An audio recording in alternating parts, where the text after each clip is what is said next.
में पुलिस और कर्म माफिया के लोगों के बीच मुठभेड़ हुई है, कितने लोग पकड़े गए और सिपाही सोनू कुमार की हत्या में क्या मामला खुला है? देखिए, ये जो जैसा कि आपको विदित है कि रविवार को अवैध खनन को रोकने के प्रयास में हमारा एक सिपाही कांस्टेबल सोनू, जो कि थाना सैया पर पोस्टेड था, वो शहीद हो गया और उस पर ट्रैक्टर चढ़ गया था।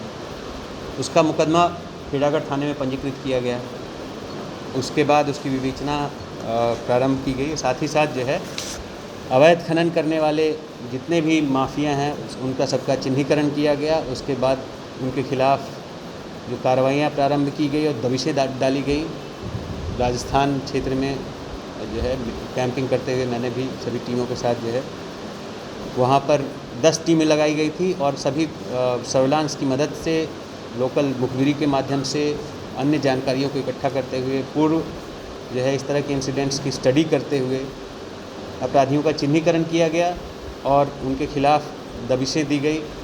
और तब जो ये घटनाक्रम प्रकाश में आया है कि उस दिन जब सोनू ट्रैक्टर के पीछे भागा था और उसको रोकने की कोशिश की थी, तो उस ट्रैक्टर ने उसके ऊपर में चढ़ा के उसकी हत्या कर दी और उसी में के वांछित अभियुक्तों की गिरफ्तारी हेतु 10 टीमों के द्वारा कार्रवाइयाँ की गई। इसी क्रम में खेड़ागढ़ सर्किल में थाना सैया, थाना खेड़ागढ़, थाना इरादत नगर और थाना जगनेर में कार्रवाइयाँ हुई हैं।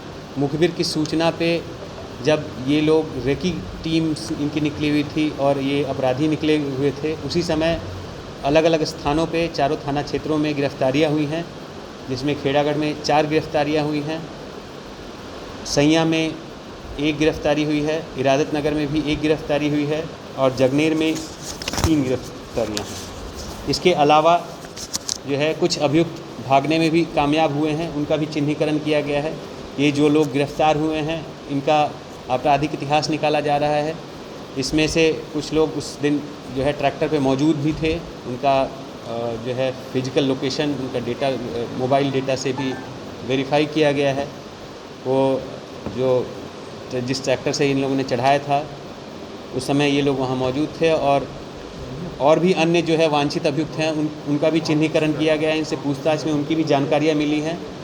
तो इस तरह से जो है 4 थानों में एक साथ ताबड़तोड़ कार्रवाइयाँ कर खनन माफिया के खिलाफ कार्रवाई की गई है और हम इन लोगों की कमर तोड़ते रहेंगे।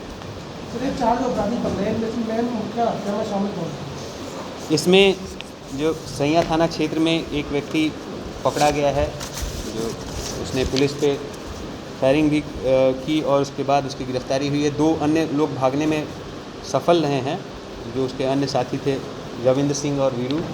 और प्रकाश पकड़ा गया है, मोटरसाइकिल से था ये, तो मोटरसाइकिल की भी बरामदगी हुई है और अवैध असलहों की भी बरामदगी हुई है।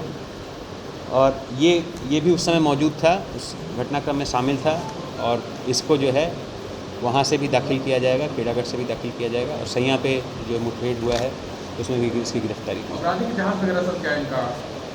इनके आपराधिक इतिहास अभी तो जो हमारे पास उपलब्ध डेटा है उसके हिसाब से 4 मुकदमे हैं। इसके अलावा अन्य जो है इसमें बहुत सारे ऐसे लोग हैं कि जो राजस्थान में भी बंद हो चुके हैं और चूँकि समय घटनाक्रम के बाद समय इतना कम रहा है कि अभी राजस्थान से डेटा प्राप्त नहीं किया गया है, तो निसंदेह जो इनसे पूछताछ में जानकारियाँ मिली हैं कि इन्होंने कुछ घटनाओं में संलिप्तता स्वीकार की है। इन्होंने बताया है कि ये कुछ घटनाओं में जेल भी गए हुए हैं, लेकिन इसका टोटल वेरिफिकेशन जो है राजस्थान की पुलिस के से डेटा लेकर और अपने यहाँ भी डेटाबेस चेक करके किया जाएगा। साथ ही साथ इनके खिलाफ गैंगस्टर की भी कार्रवाइयाँ की जाएंगी, इनके खिलाफ अन्य निरोधात्मक कार्रवाइयाँ की जाएंगी, ताकि इस तरह का जो है दुस्साहस और प्रयास कोई भविष्य में ना कर सके।